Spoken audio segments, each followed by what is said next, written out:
Hello दोस्तों, स्वागत है आपका अपना यूट्यूब चैनल जेके कॉम्पिटिटिव क्लासेस पे। तो आइए आज हम लोग देखते हैं बीएसएससी के रिगार्डिंग नई सूचना। और आपको पता है दोस्तों कि बिहार एसएससी जो है इसका नोटिफिकेशन इसी मंथ आना है, सितंबर के लास्ट तक आ जाएगा।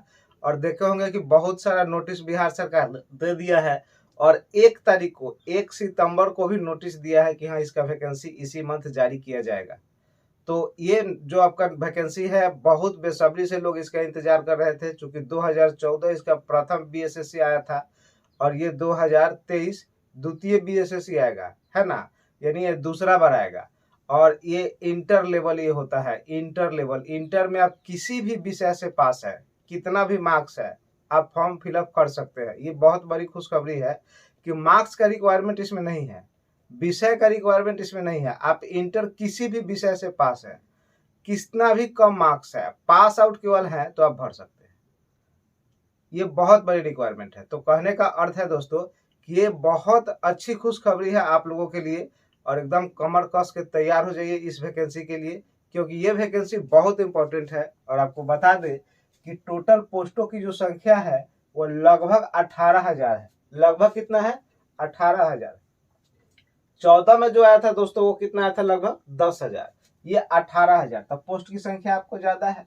तो आप आइए आज हम लोग पूरा विस्तार से समझते हैं कि किस एज के लोग ये फॉर्म को भर सकते हैं, एज कितना रखेगा। क्योंकि बहुत लोग एज से रिलेटेड पूछते हैं कि खत्म नहीं हो जाए, तो एज कितना रखेगा, है ना। सिलेबस क्या रहेगा, एग्जाम का पैटर्न क्या रहेगा, और इस बार कट ऑफ कितना गया था, कितने नंबर आया था तो ज्वाइनिंग हुआ था, ये सब हम लोग डिटेल प्रोसेस देखेंगे। तो आइए देखते हैं हम लोग इसका। सबसे पहले तो हम देखते हैं कि एज, है ना, एज क्या रहेगा। तो एज जो है दोस्तों, वह एज का क्राइटेरिया जो है आपका यूआर या ईडब्ल्यूएस, ध्यान दीजिए, ईडब्ल्यूएस, इन लोगों का एज 18 से आपका 37 रहेगा, है ना। 18 से 37 ये आपका रहेगा। उसके बाद ओबीसी, ओबीसी इनका रहेगा आपका 18 से 40, है ना। उसके बाद एससी और एसटी, इनका एज इसमें रहेगा आपका 18 से 42। क्या रहेगा? 18 से 42। ये आपका जो है एज प्रोसेस है। यानी एज जो है आपका 18 से 37 जनरल या ईडब्ल्यूएस के लिए। उसके बाद ओबीसी के लिए 18 से कितना? 40। और ये एससी एसटी के लिए 18 से कितना रहेगा? 42। अब ओबीसी में बहुत लोग, एगो ईबीसी होता है। क्या होता है? ईबीसी, है ना। ईबीसी एक होता है। बिहार ने एक ईबीसी और बीसी दो कैटेगरी में बांटा है। तो इन सभी का एज यही रहेगा, है ना। इन सभी का एज आपका यही रहेगा। उसके बाद है सिलेबस, है ना। सिलेबस, तो सिलेबस बता दे आपको कि इसमें आपका जीके पूछेगा, है ना। जीके पूछेगा। उस जीके का क्वेश्चन भी बता देते हैं, 50 क्वेश्चन रहेगा, है ना। जीके 50 क्वेश्चन रहेगा। उसके बाद रीजनिंग का जो है दोस्तों, ये भी 50 क्वेश्चन रहेगा। मैथ की बात करें तो ये आपका 25 क्वेश्चन रहेगा। और साइंस की बात करें तो ये भी आपका 25 क्वेश्चन रहेगा। यानी टोटल बात करें तो 150 क्वेश्चन है ना। और ये पीटी में इतना ही क्वेश्चन रहेगा और मेंस में भी इतना ही क्वेश्चन रहेगा। ध्यान दीजिए, मेंस में भी इतना ही क्वेश्चन रहेगा। पीटी में भी 150 क्वेश्चन और मेंस में भी 150 क्वेश्चन, है ना। पीटी में भी यही रहना है और मेंस में भी यही रहना है, सेम सिलेबस है ना। मेंस में भी यही रहना है। तो 150 क्वेश्चन। और देखिए पीटी में जो फॉर्मेट बनाया है क्वेश्चन का, किस सब्जेक्ट से कितना क्वेश्चन रहेगा, मेंस में भी वही फॉर्मेट है, कोई चेंजिंग नहीं है। मेंस में भी उस विषय से उतना ही क्वेश्चन रहना है और पीटी में भी उस विषय से उतना ही क्वेश्चन रहना है। अब बात करते हैं कि इसमें क्या है कि 1/4 क्या है? निगेटिव है। 1/4 क्या है? निगेटिव है। तो निगेटिव है 1/4 का मतलब क्या है कि 4 क्वेश्चन अगर रॉन्ग होगा तो एक क्वेश्चन कट जाएगा। 4 क्वेश्चन रॉन्ग होगा तो एक क्वेश्चन कट जाएगा। यानी 4 को गलत होगा तो एक सही काट लेगा। यानी निगेटिव कितना है? 1/4। निगेटिव इसमें कितना रहेगा? 1/4।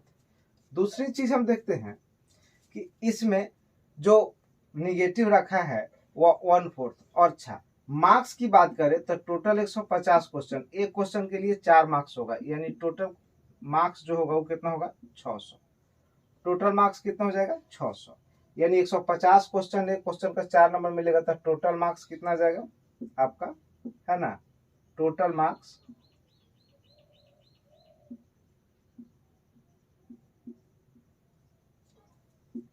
ये टोटल मार्क्स आ जाएगा 600, है ना, 600 मार्क्स का परीक्षा होगा। अब बात करते हैं कि इसमें फी क्या रखेगा, है ना, तो फी आपका जो है यूआर हो या जनरल हो, ईडब्ल्यूएस हो या यूआर ईडब्ल्यूएस या बीसी हो, इन सभी को 540 रुपया रखता है। पिछले बार तो यही रहा था, है ना, फी लगेगा आपको 540 रुपया, फी कितना रहेगा 540 रुपया, तो ये फी रहता है इसमें, है ना, बिहार सरकार का ये फी है। बाकी कैटेगरी वाइज नीचे छूट करेगा, SC ST है, महिला है ना, तो उन लोगों को ये छूट देगा। दूसरा चीज ध्यान दीजिए कि ये आपका टोटल मार्क्स हो गया, नेगेटिव हो गया, ये सिलेबस हो गया, ये पीटी का, ये मेंस का, एज आपको समझा दिए, एज क्या रहेगा। बहुत लोग एज से डरते हैं कि मेरा एज तो खत्म नहीं हो जाएगा, तो देखिए काफी एज दिया है, बिहार SSC बहुत ज्यादा एज देता है। दूसरा चीज है कि कट ऑफ क्या है, वर्ष 2014 का जो वैकेंसी 2023 में ज्वाइन किया है, तो इसका कट ऑफ क्या रखा है ना, इसका कट ऑफ क्या रखा है, तो कट ऑफ जो है वह पिछले बार जो दोस्तों था वो कितना था 112 number final selection, 112 final selection था। यानी कहने का अर्थ है कि टोटल जो 112 क्वेश्चन की बात है वो कितना पे है 150 क्वेश्चन, 150 में 112 जिनका आया था उनका सिलेक्शन हुआ था, तो 150 में 112 क्वेश्चन लाना है ना, 150 में कितना लाना है 112, तो 112 कट ऑफ पिछले बार का गया था, तो इस बार कट ऑफ बढ़ेगा, घटेगा नहीं, इस बार कट ऑफ बढ़ेगा। उम्मीद करते हैं कि इस बार जो कट ऑफ है ना, इस बार जो कट ऑफ है वह 120 प्लस ही रहना है, कितना में 150 में, इस बार ये कट ऑफ रहने का संभावना है। अब देखिए उतना हम मार्क्स लाएंगे कहाँ से, तो देखिए रीजनिंग जो है इसको अगर अच्छा से तैयारी करे, ध्यान दीजिए रीजनिंग को अगर अच्छा से तैयारी करे तो रीजनिंग में आप 45 प्लस मार्क्स ला सकते हैं, मैथ में आप मान के चलिए कि 22 मार्क्स ला सकते हैं, साइंस में भी आप लगभग 20 प्लस मार्क्स ला सकते हैं। रह गया जीके, तो इसमें आपका उतना मार्क्स नहीं आएगा, ये वाला पेपर स्कोरिंग है, ये आप पेपर स्कोरिंग है। और मैथ में दोस्तों केवल अर्थमेटिक पूछता है, केवल अर्थमेटिक, दूर दूर तक कहीं एडवांस आपको नहीं दिखेगा। अगर एडवांस में कुछ पूछेगा तो मेंसुरेशन का 1-2 क्वेश्चन पूछेगा, बाकी कुछ नहीं पूछता है। तो ये 25 क्वेश्चन है, तो हम मान के चलिए कि 22 तो जरूर बना सकते हैं अगर अच्छा से रिवीजन कर लेंगे तो। लेकिन रीजनिंग का जो लेवल है इसमें कुछ ऐसे प्रश्न आपको मिलेंगे जो आपका उसका ओर छोर कुछ पता नहीं चलेगा। जैसे सीरीज का क्वेश्चन, अगर सीरीज पकड़ा जाता है तो बहुत आसानी से बन जाएगा, नहीं पकड़ाता है तो वो एग्जाम में नहीं बन पाता है। तो सीरीज का क्वेश्चन लगभग रीजनिंग में जो रहेगा वो ज्यादा रहेगा, लगभग बुझिए कि 8 से 10 क्वेश्चन केवल सीरीज का रहेगा। तो इसमें अगर 48 ला देते हैं तो और बेटर है, बाकी इस पे मेहनत करने की जरूरत है, क्योंकि ये क्वेश्चन जो है सभी को दिक्कत करता है, क्योंकि जीके का कोई ओर छोर नहीं होता है, उसका कोई अंत नहीं है, ये तो समुद्र है दोस्तों, कहाँ से क्या पूछ लेगा ये कहना मुश्किल है। तो ये समुद्र जैसा फील होता है, इसीलिए कह रहे हैं कि एकदम जी जान लगा के पढ़िए और कमर कस के पढ़िए, है ना, कमर कस लीजिए अभी से। ये बहुत लोग वेट कर रहे हैं कि नोटिफिकेशन आएगा तो शुरू करेंगे फॉर्म वॉर्म भर के, ऐसा नहीं, तब तो दिक्कत हो जाएगा। क्योंकि जो लोग पिछले वाला में छटे हैं ना, उनको मालूम है कि फिर आ रहा है, वो लोग बैठे नहीं हैं, वो लोग लगे हैं। और इस जॉब का कितना डिमांड है दोस्तों आपको मालूम नहीं, जिनका हुआ है उनसे पता कीजिए कि कितना डिमांड है और कितना प्रोफेशनल जॉब है, ये बहुत अच्छा जॉब है दोस्तों। तो उम्मीद करते हैं कि सारी जानकारी हम आपको दे पाए होंगे इसमें, है ना, टोटल जानकारी आपको मिल गया। मार्क्स कितना है 600, ये तो मिल गया है आपको, लगभग टोटल जानकारी इससे संबंधित मिल गया। अब दिक्कत क्या है कि बुक लिस्ट क्या रखें, है ना, ध्यान दीजिए बुक लिस्ट, है ना, बुक लिस्ट क्या सजेस्ट करें। तो बुक लिस्ट हम कहेंगे दोस्तों कि रीजनिंग और मैथ के लिए किसी भी प्रकाशन का जो प्रीवियस ईयर को कवर करते हुए दिया है उसका ले लीजिए और उसमें कम से कम 50 सेट को बना लीजिए। 50 सेट बना लीजिए, जिसमें मैथ प्लस रीजनिंग और प्रीवियस को भी क्या किया है, प्रीवियस क्वेश्चन को भी समाहित किया है, उसको बना लीजिए, है ना। और हम कहेंगे कि जीके के लिए कम से कम 2-3 प्रकाशन का बुक पढ़िए, एक पढ़ने से नहीं होगा। जैसे एसपीडी पढ़िए, लुसेंट पढ़िए, यूनिक पढ़िए, है ना। 2-3 प्रकाशन का बुक पढ़िएगा तब जाके होगा, है ना। और जो प्रीवियस क्वेश्चन को टारगेट करके रखा है या उसको भी समाहित किया है वह सब पढ़िए तो जाके होगा, है ना। और 50 सेट कम से कम मैथ रीजनिंग का बना जाइए पूरा फुल सॉल्यूशन के साथ, तो रीजनिंग और मैथ आपको दिक्कत नहीं करेगा। 50 सेट कम से कम बना जाइए, है ना, तो आपका लगभग लेवल में आ जाएगा। तब जाके ये 50 सेट कब बनाना है, जब मैथ आप पहले से पढ़े हैं, रीजनिंग पहले से पढ़े हैं, तब। ये नहीं कि कुछ नहीं पढ़े हैं डायरेक्ट सेट पर चल गए, ऐसा नहीं।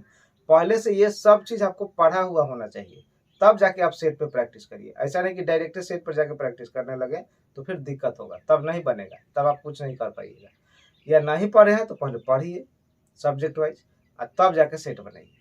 क्योंकि सेट में क्या होता है कि आप पढ़े रहे हैं और सेट में उससे रिलेटेड क्वेश्चन आता है तो वहाँ थोड़ा सा इधर उधर पूछता है, तो उस चीज को आपको पकड़ने की आइडिया होना चाहिए कि क्या फॉलो कर रहा है, कहाँ कहाँ घुमा सकता है, कैसे घुमा रहा है, ये चीज सेट फील कराता है। तो सेट को भी जरूर इंक्लूड करके रखिए और अच्छा से पढ़िए, स्वस्थ रहिए, मस्त रहिए, जहाँ रहिए खुश रहिए और मन लगा के पढ़िए। और इस वैकेंसी में एक सीट अपना जरूर पक्का कर लीजिए। तो ठीक है दोस्तों, आज के लिए इतना ही। अगर वीडियो अच्छा लगे तो कमेंट करके सुझाव दें और कमेंट करके बताएं कि हाँ वीडियो कैसा लगा, है ना। तो ठीक है, आज के लिए इतना ही। Best of luck.